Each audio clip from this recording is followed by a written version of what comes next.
todos voltaram para suas casas num caminho diferente do qual eles chegaram ali. Faz assim com a sua mão, irmão. Em nome de Jesus. Independente de que lado você esteja. Se você tem carregado culpa, mágoa, ou ódio, rancor de alguém, e se você pudesse, você daria uma boa pedrada nessa pessoa. Em nome de Jesus, Senhor, que os nossos corações desta manhã saiam por essas portas, livres, seja de pedra, seja de culpa. Porque de um lado ou do outro, o que nós queremos desfrutar aqui nessa manhã é de um arrependimento genuíno e desfrutar de um perdão eterno. Se você crê nessa palavra, diga amém. Amém. Amém? Eu posso te dizer com todas as palavras que se você tiver recebido essa palavra de verdade no teu coração, nós poderíamos terminar esse culto agora. Não haveria necessidade nenhuma de expor. Mas eu ainda quero explicar e meditar com você sobre algumas lições que esse texto dá. E a primeira delas, irmãos, é que, olhando para essa cena, a gente entende que o peso nas mãos revela, na verdade, o que as pessoas têm no coração. Porque aqueles religiosos, ao levar aquelas pedras nas mãos, eles não estavam falando das pedras. Eles estavam falando de quem eles eram.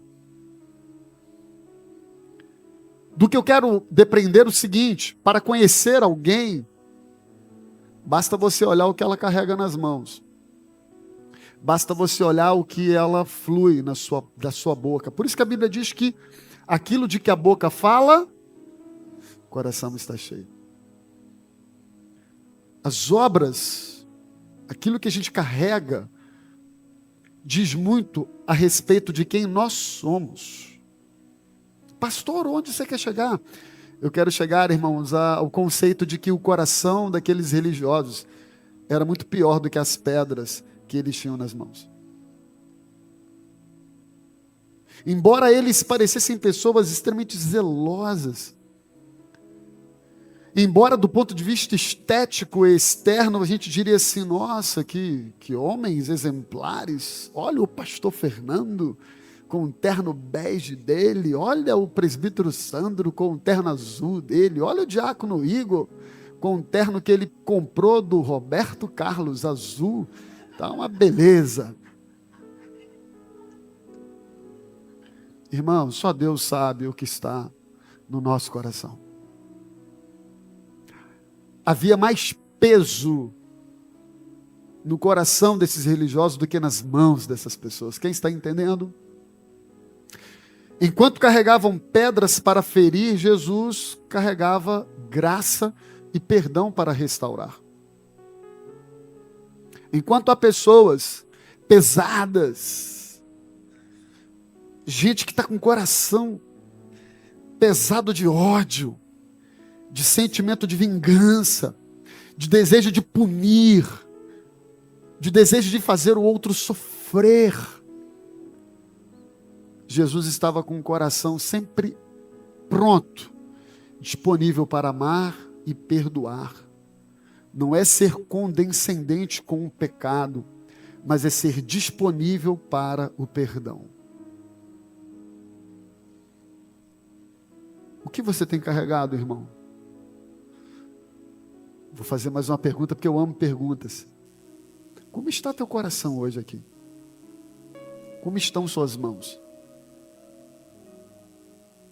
Como estão os seus sentimentos? Como estão os seus pensamentos?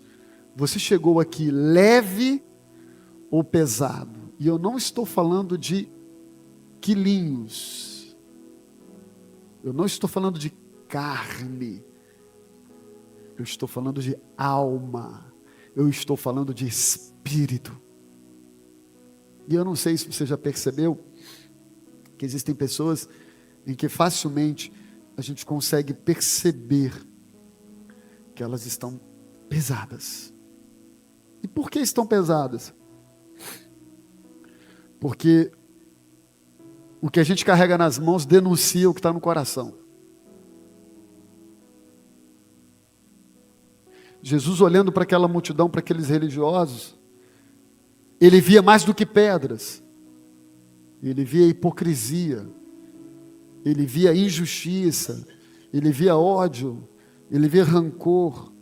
E aí a resposta que ele dá é: então, tudo bem. Quem não tem pecado, seja o primeiro a tirar a primeira pedra. Nela, fique à vontade. Note que Jesus não disse para eles não cumprirem a lei. Porque Jesus não estava querendo negar a lei. Mas Jesus queria apresentar a graça.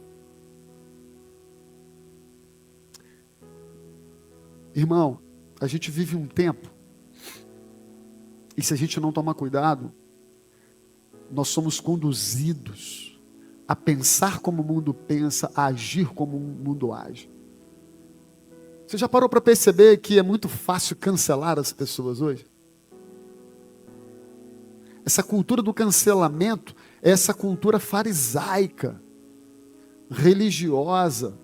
Muitas pessoas na igreja gastam mais tempo querendo punir os pecadores, os publicanos, aqueles que, comparados à nossa prática religiosa, estão mais distantes de Deus, sim ou não? A igreja, em vez de se apresentar como aquela que acolhe, não que concorda, mas que acolhe, tentando reconciliar pessoas com Deus, para que elas vivam, a partir do arrependimento, uma nova vida em Cristo. Se a gente não tomar cuidado, a gente fica com a cultura, pastora Lisânia, do cancelamento. E a gente faz isso sobretudo com as pessoas que nós conhecemos. Pastor, o senhor leu a minha vida? Pastor, não, porque eu também sou pecador. Certamente você, ao olhar para alguns amigos ou familiares que estão distantes do caminho do Senhor, você é tentado no seu coração, em vez de orar por essas pessoas para que o coração delas experimente o que você experimentou. A gente precisa vigiar, porque o inimigo semeia pensamentos ruins em nós sobre essas pessoas. Eu vou ser um pouco mais objetivo. Lá no fundinho do coração, talvez você deseje até que algum mal aconteça, pensando que ao acontecer esse mal, essa pessoa vai se despertar e conhecer a Jesus.